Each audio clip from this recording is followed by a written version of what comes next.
At first, there was nothing that could speak. No witnesses willing to come forward. No camera footage. No confession. Just blood on a quiet sidewalk in Brentwood, and a single partial shoe print pressed into the darkness. It didn't scream, it didn't move, but it waited. And in time, that shoe would tell a story no one could outrun. On the night of June 12, 1994, Brentwood was asleep. It was the kind of neighborhood where dogs were walked late, doors were left unlocked, and violence felt impossibly distant. That illusion shattered shortly after midnight when two bodies were found outside a condominium on Bundy Drive. Nicole Brown Simpson lay near the front gate. Ron Goldman lay a few feet away. The brutality was immediate, unmistakable, and deeply personal. And yet, the scene offered almost nothing in terms of clarity. No eyewitnesses, no clear murder weapon, no suspect standing nearby. Only the echo of what had happened, and a crime scene that would soon be dissected inch by inch. Investigators moved carefully. Blood patterns were photographed, measurements were taken, evidence markers multiplied across the sidewalk. And then, near the bodies, something subtle caught an investigator's eye. A shoe print. Not just any shoe print, but a deep, clear impression left in blood. It was photographed, cast, cataloged. At the time, it didn't seem revolutionary, but it would become one of the most important silent witnesses in American criminal history. To detectives, footwear is identity. Shoes tell you size, gait, direction of movement, weight distribution, and sometimes status. Most killers leave behind common prints: sneakers, work boots, running shoes. This one was different. This shoe was expensive. When forensic analysts studied the print, they reached a surprising conclusion. It matched a Bruno Magli shoe. At the time, Bruno Magli shoes were rare in the United States. High-end, imported, expensive. Sales records would later show that only a few hundred pairs of that specific model had been sold nationwide. This wasn't a coincidence, it was a narrowing of the field. Who in Brentwood owned a pair of rare Italian designer shoes and was at the scene of a double homicide? At first, detectives didn't say the name out loud, but it was already forming in their minds. Because the shoe didn't just place someone at the scene, it suggested confidence. This wasn't a hurried intruder. This wasn't a panicked burglar. This was someone who didn't expect to run. As the investigation expanded, attention turned to O.J. Simpson, Nicole's ex-husband. Publicly, he appeared cooperative, calm, grieving. Privately, detectives were beginning to connect dots they hadn't wanted to connect. Simpson was tall. He wore size 12 shoes. He lived nearby. And photographs began to surface. Photos showing him wearing Bruno Magli shoes. When confronted, Simpson denied ever owning such shoes. Not once, not ever. It was a bold claim because it was absolute. And absolutes are dangerous when evidence exists. Investigators quietly obtained multiple photographs from events, airports, and public appearances. The shoes were there, on his feet, clear as day. The footprint at the scene wasn't just similar, it matched. Up until that point, the case felt abstract to the public, bloody, tragic, but unclear. The shoe made it specific. It placed a particular person in a particular place at a particular time. And unlike DNA, unlike witnesses, unlike confessions, a footprint cannot lie. From that moment forward, the investigation changed tone. This was no longer about what happened. It was about who could explain a rare shoe print in blood outside the home of his ex-wife on the night she was murdered. And that explanation never came. Defense teams can challenge testimony. They can argue contamination. They can suggest coincidence. But a footprint is a snapshot in time. Someone stood there. Someone moved through that space. Someone left behind proof they did not know they were leaving. The shoe did not shout. It waited. And as the case unfolded, it would stand, quietly, relentlessly, against every denial that followed. When the trial began, the courtroom felt less like a place of law and more like a theater. Cameras hovered outside, commentators debated inside. Every detail, every pause, every objection was amplified. But the most unnerving presence in that room had no voice. It was a footprint, cast in plaster, enlarged on poster boards, projected on screens so large that jurors could trace every ridge with their eyes.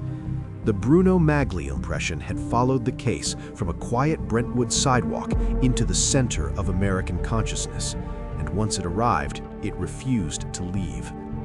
Most footwear evidence is common. Sneakers blur into other sneakers, boots look like boots, but this shoe, Bruno Magli, was not ordinary. It was expensive, it was imported, it was rare. Forensic examiners testified that the sole pattern matched a specific Bruno Magli model. At the time of the murders, records suggested only a limited number of pairs were sold in the United States, far fewer than mass-market brands. The implication was staggering. Whoever left that print belonged to a small group, and one name kept resurfacing. When questioned by police early in the investigation, O.J. Simpson denied ever owning Bruno Magli's shoes. Not currently, not in the past, ever. It was a categorical denial, one that would later collapse under the weight of photographs. Prosecutors introduced images from public events showing Simpson wearing shoes that appeared identical to the model tied to the footprint. Defense attorneys attempted to cast doubt on the photo's clarity and timing. But jurors saw what they saw, and once a denial is disproven, every other statement is reevaluated. Footwear experts explained how impressions form in blood, pressure points, direction of movement, weight transfer. The print suggested a man of Simpson's height and build moving away from the bodies, not running, walking. That detail mattered. It suggested control, purpose, time spent at the scene. It was the opposite of a frantic intruder. The defense did not try to prove the shoe didn't exist. Instead, they questioned everything around it. Could the print have been contaminated? Could the brand identification be mistaken? Could police have mishandled evidence? In a case saturated with allegations of misconduct, the strategy was clear. If jurors doubted any part of the investigation, they might doubt all of it. And doubt in a criminal trial is powerful. Prosecutors attempted to anchor the shoe to a timeline, the night of June 12th, the path from Bundy Drive to Simpson's residence, the cuts on his hand, the unexplained movements. The shoe was the spine of that narrative. Without it, the story bent. With it, the story stood. Yet the defense countered with an equally compelling narrative, one that reframed the footprint as just another piece of circumstantial evidence in a case drowning in reasonable doubt. Jurors were instructed to weigh the shoe as one element among many, but humans don't evaluate evidence in isolation. We integrate it into stories. The shoe said someone was here. The photo said he owned these shoes. The denial said he lied. Together, they formed a triangle that was difficult to unsee. But the courtroom was also filled with noise, DNA disputes, police credibility battles, media saturation. The shoe had to compete. When the verdict came, many expected the footprint to be decisive. It wasn't. The jury acquitted Simpson in criminal court. Public reaction was immediate and polarized. Some felt justice had failed. Others believed the state hadn't met its burden. And yet, even in acquittal, the shoe did not disappear, because truth in the public mind is not always the same as verdicts in court. In the subsequent civil trial, the standard was lower, preponderance of the evidence rather than beyond a reasonable doubt. There, the Bruno Magli shoe regained its force. Combined with other evidence, it helped convince a jury that Simpson was responsible for the deaths. He was found liable. The footprint had finally found a legal home. Because it demonstrates something unsettling about crime and proof. You can deny witnesses, you can challenge labs, you can attack investigators, but you cannot negotiate with physics. At some point, your body interacts with the world, and the world remembers. The Bruno Magli point never argued, it never contradicted itself, it never changed its story. It simply existed, waiting for people to decide whether they were willing to listen. Long after the cameras left the courthouse, after the verdict stunned the world and conversations hardened into sides, one thing remained stubbornly unchanged: the footprint. It sat preserved in evidence rooms, textbooks, documentaries, and debates, quiet, unflinching, immune to opinion. For investigators and forensic experts, it became something more than proof in a single case. It became a lesson in how evidence can survive even when justice feels incomplete. In the years following the criminal acquittal of O.J. Simpson, public interest in the Bruno Magli shoe evidence did not diminish, it intensified. True crime analysts replayed it, forensic science programs taught it, law enforcement training manuals referenced it. Why? Because the shoe was simple, and simplicity is dangerous. It didn't rely on interpretation of intent, it didn't depend on memory, it didn't change based on who was telling the story. It showed where someone stood and where they moved. Footwear evidence occupies a strange place in criminal investigations. It's often overshadowed by DNA and fingerprints, yet it can be just as revealing. Experts testified that the Bruno Magli impression showed a consistent sole pattern, pressure distribution matching a tall, athletic male, directional movement away from the bodies. In short, it told a story of presence and departure. Unlike DNA, which can be transferred accidentally, a footprint in blood is deliberate. It requires contact, weight, motion. You cannot borrow someone else's footprint. The criminal acquittal created a paradox. Legally, Simpson was free. Culturally, suspicion hardened. Polls taken after the verdict showed a significant portion of the public believed he was responsible, despite the outcome. Over time, that belief solidified, not because of new evidence, but because old evidence refused to loosen its grip. The Bruno Magli shoe became shorthand for a broader frustration, the feeling that something undeniable had been seen, but not acted upon. In 1997, the civil wrongful death trial offered a different stage. The standard of proof was lower, the atmosphere less theatrical, the focus narrower. Here, the shoe mattered again. Jurors did not need certainty beyond all doubt, they needed probability. And the footprint, combined with photographs and testimony, tipped the balance. The jury found Simpson liable for the deaths of Nicole Brown Simpson and Ron Goldman. The shoe had finally been heard. For detectives, the civil verdict wasn't vindication, it was validation. It meant their instincts had not been misplaced, that their attention to something as mundane as footwear had been justified.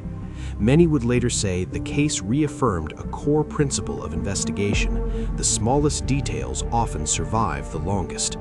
As true crime media exploded in the decades that followed, the Bruno Magli print took on a new life. It became a symbol, a reminder that evidence does not exist to persuade everyone, only to be true. Podcasts, documentaries, and academic studies returned to the same image, a partial footprint pressed into blood, frozen in time. It asked the same question over and over: if this isn't enough, what is? The title of the story promises resolution, and in many ways the mystery was solved. Investigators identified a suspect. They placed him at the scene. A civil jury agreed. But closure is not the same as peace. For the families, the shoe was proof, but proof does not heal. For the public, it was clarity, but clarity does not undo doubt. Justice arrived wearing different shoes in different courtrooms. In a world saturated with narratives, spins, and reinterpretations, physical evidence stands apart. The Bruno Magli shoe did not argue with defense attorneys. It did not respond to media pressure. It did not care about verdicts. It simply existed, unchanged. And in doing so, it taught generations of investigators that truth does not need volume, it needs persistence. Today, footwear evidence is taken more seriously because of this case. Crime scene technicians are trained to photograph impressions immediately. Analysts are taught to cross-reference rare brands. Prosecutors are careful but deliberate when presenting such evidence. all because of a footprint that once seemed insignificant. There are verdicts, and then there are truths that refuse to age. Years after the trials ended, after appeals and debates and documentaries, the image remains the same. A single shoe impression pressed into blood on a quiet Brentwood sidewalk. It doesn't fade. It doesn't change shape. It doesn't ask permission to be believed. It simply exists. And that is why this case still unsettles people decades later. Many true crime cases dissolve as years pass. Witnesses die, memories blur, records disappear. But physical truth behaves differently. The Bruno Magli footprint remains preserved in evidence photos, casts, and trial exhibits, studied not only by the public, but by law enforcement agencies around the world. In classrooms, instructors still ask new detectives the same question. What is the most honest witness at a crime scene? And the answer is almost always the same: the one that can't lie. Some insist the case was never truly solved because of the criminal acquittal. Others point to the civil verdict as confirmation. Many land somewhere in between, convinced by the evidence, unsettled by the process. But here's the uncomfortable reality. Justice systems deliver verdicts. Physical truth delivers facts. Those two things do not always align perfectly. And when they don't, society is left with a tension it doesn't know how to resolve. The Bruno Magli shoe became more than forensic evidence. It became symbolic, a stand-in for every case where proof feels overwhelming but outcomes feel incomplete. It represents the limits of reasonable doubt, the power and fragility of narratives, the permanence of physical reality. In a trial crowded with voices, the shoe said nothing, and said everything. Detectives who worked the case have reflected on it for years. Many have said the same thing. If we ignored the shoe, we ignored the truth. The case reinforced a principle now drilled into every crime scene unit. Document everything, even what seems small, especially what seems small. Because the smallest detail is often the one that survives the longest. Behind the symbolism, behind the debates, behind the forensic lectures, there are still two people whose lives ended violently: Nicole Brown Simpson, Ron Goldman. Their families did not receive closure in the way television promises. They received something quieter, heavier. They received the knowledge that the truth left a mark, even if the world argued about what to do with it. Gone without a trace feels wrong because there was a trace, just not one that spoke loudly at first. One shoe, one step, one moment of contact between a human body and the ground beneath it. That was enough. If evidence can be this clear and outcomes can still feel unresolved, then the real mystery isn't what happened that night. It's how much truth society is willing to accept. Do you believe the shoe evidence should have been decisive in criminal court? Can a case be solved without a criminal conviction? Which matters more, legal truth or factual truth? Share your thoughts respectfully in the comments. If this story held your attention, like the video, subscribe to Unimaginable True Crimes. Turn on notifications so you don't miss the next investigation. Your support helps keep these stories accurate, respectful, and unforgettable. If you think a single shoe can't solve a crime, wait until you see the case where one photograph changed everything. Watch the next true crime investigation now.